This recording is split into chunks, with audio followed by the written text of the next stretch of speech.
Well, hey guys, how's it going? Welcome back to the Scout Prepper channel. So today, my 1 pound survival kit that's completely comprehensive. Here we go.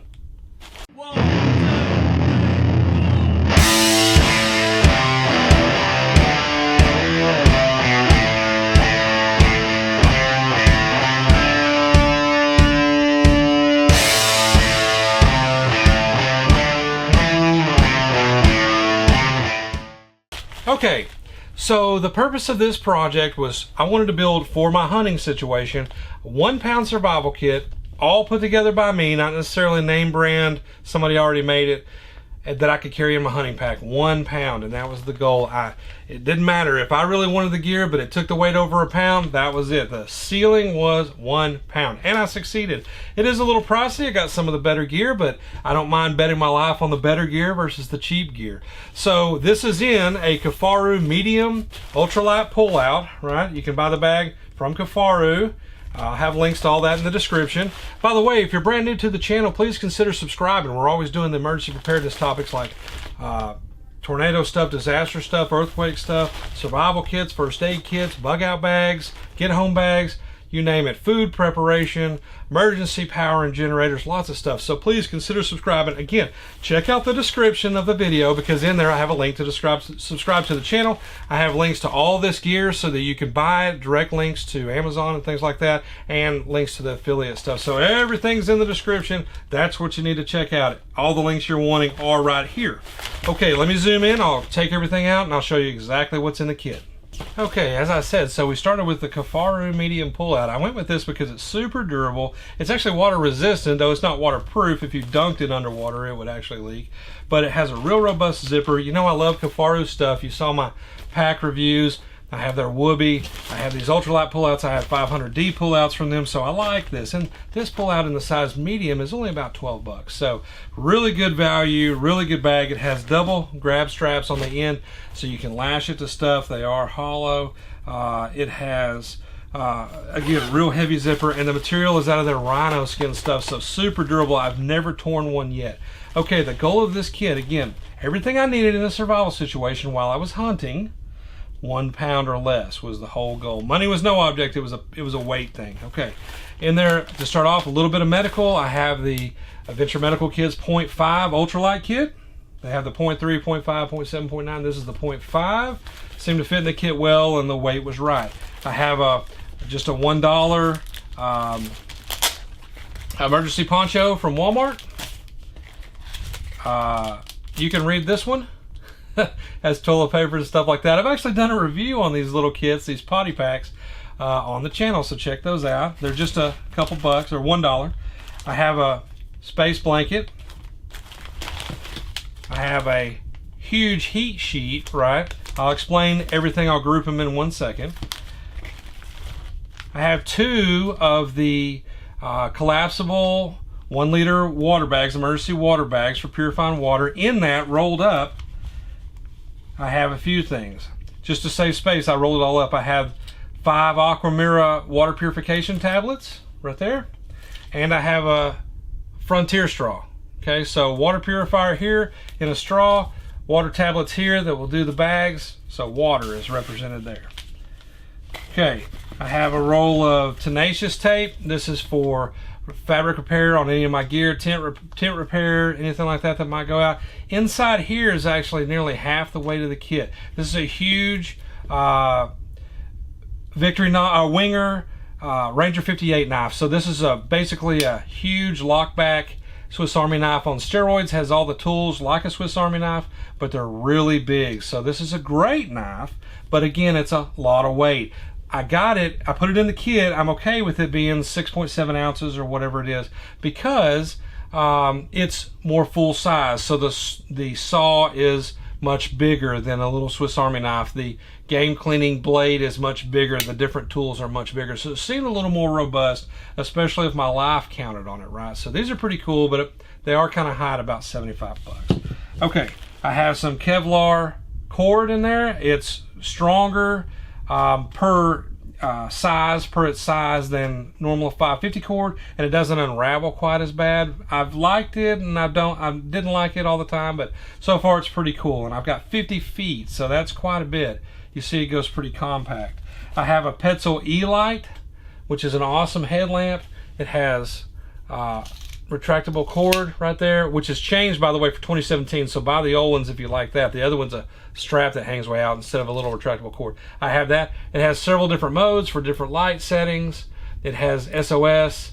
It has red for my hunting situation. If you don't want to see, you know, they say game may not be able to see that, stuff like that. But less than an ounce, I believe, 0.9, and only about 25 bucks. That's a great headlamp. Just used for emergency. Again, not my primary. Okay, in this Ziploc bag, I have some signaling. So I have a Ultimate Survival Technologies, the UST Star Flash mirror. And you can look through that. It has the sighting hole. I have a real Silva compass, not a little button compass. And I have an SOL flat whistle, right? So whistle, mirror, and a compass for the survival kit. And then in here, I have a fire kit. So in my fire kit, it's in, and I've done this on the channel before, it's one of my first videos, was a Maxpedition cocoon pouch, and in there is my fire kit. It's all organized together. So I have a Bic lighter, Exotac Match Cap XL, which is an awesome metal, crush-proof, waterproof, super heavy-duty match case, and in there I have NATO matches, as you can see. So, you know, the big lifeboat matches. So those are in there. And I like that kit. It also has a striker on the bottom so you can close it up. I have trioxane, 3 pouches of trioxane in there. Trioxane is just military fuel. If you haven't ever seen that, they're little solid fuel bars. Similar to Esbit, but they're way easier to light. They burn a lot longer. And with this, I just break off a piece, like a third of it, or a quarter of it, and then I can use that to start a fire, then just roll the foil package back up. The military is switching to the gel stuff, the Dragon Gel or whatever it is, the fire gel. So there's still a lot of this on the surplus market, but might not hurt to go ahead and buy a case of it or something like that if you wanted to put it up. I also have in there 3 of the wet fire tenders from Ultimate Survival, and I have a fire rod, a ferro rod, and this is the Exotac, just like the match cap. This is the Exotac fire rod, and I like it because number one, you see it's super fat and thick. I mean, this thing's huge compared to some of the $5 ones. These are about 20 bucks. But in the cap, which has a rubber O-ring, you can put tinder in there. So you could put like a little bit of their wood chips or something like that in there. Stuff maybe half of a cotton ball with Vaseline on it, something like that. So very cool product.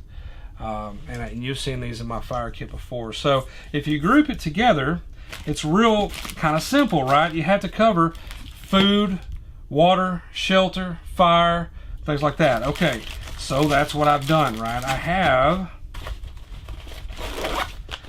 have a fire kit.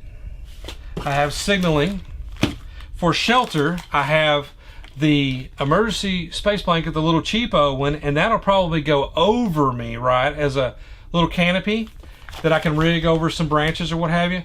This will go around me because the heat sheet, again, $5 or $6 versus $2 or $3, but this is bigger and it's also way more reflective. This is a much warmer source. So I have something to go around me and that I can lay down on wet ground with, and I have something to go over me to keep the rain off. Same thing with the survival poncho. It's only $1, but it's not real necessary in the kit, but it's just a redundancy. If something happens, the heat sheet's torn up or whatever, the top shelter's torn up, and I have to use the heat sheet instead, I can go with this survival poncho, this little $1 poncho to put over me in case to keep the rain off of me or what have you. Plus, if I have to go look for wood and it's raining while I'm trying to build my shelter, I don't want to have to deal with a heat sheet wrapped around me, so a hooded poncho might work. And of course, in my outdoor situation, I'm normally hunting. In something like that, I have really nice, really expensive hunting jackets, rain jackets, all that stuff. But if something was wrong and I didn't, I have this 1-pound kit with me. Okay. For cordage and fixing, repairs, again, I have the Tenacious Tape, which is very inexpensive but super durable, right? It sticks better than duct tape. It's very sticky stuff, and it can waterproof. It can fix holes in your tent and your clothes. And I have some Kevlar cords. For medical, I have the 1.5 medical kit, and if your weight was good, which mine's still a little under a pound, I might put some trauma pads in the bag, maybe a package of the Quick Clot, something like that, you know, your choice on the medical. And then on water purification tabs, 2 water bags, and a Frontier water purification straw. So pretty comprehensive kit for tools. Again, a multi-tool, which happens to be a Swiss Army knife, huge Ranger 58 Swiss Army knife, and everything goes in this little bag, and the bag weighs nothing. This bag is less than an ounce, so very cool, super durable. Okay guys, that's it.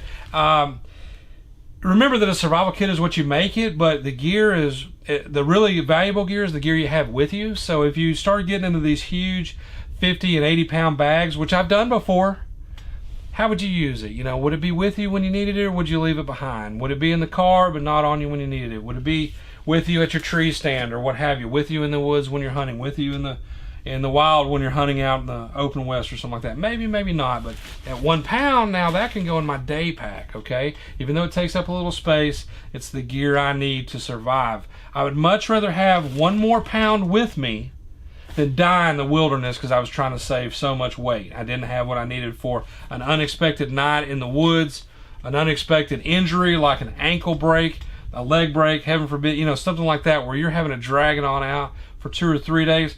I have a little bit of stuff with me. Also, because this is the off season, I'm making this during the summer months, right? It's middle of June. When it gets a little closer, I'll throw in some bars in here, either, you know, regular old Walmart brand granola bars, or maybe some Cliff bars, something like that. You know, put some food in there. Maybe even literally like the little Ritz cheese and cracker packets, something like that. Just a few snacks, maybe a small 1.75 ounce beef jerky or something like that. So that, again, for an unexpected one night, I could have it in here in my pack, and it might be something that keeps me going. Now, you can go a day without food, no problem. But it is a little more comforting if you have a fire going, some shelter, you've gotten some water, you know you're okay, and you have maybe a little something to nibble on. So no big deal. Okay, guys, remember, check out the description. The links to everything is there. The link to the channel to subscribe is there, and I really appreciate the subscriptions. Remember, Scout Prepper is part of a 3-channel network. I have Scout Tactical on the guns and gear, Scout Prepper on the emergency preparedness stuff, and Scout Hunter on the hunting adventures, hunting gear, hunting guns, things like that. So check them all out, subscribe, get all the gear, check out all the links to the affiliate sites that I'm talking about, and as always, thanks for watching.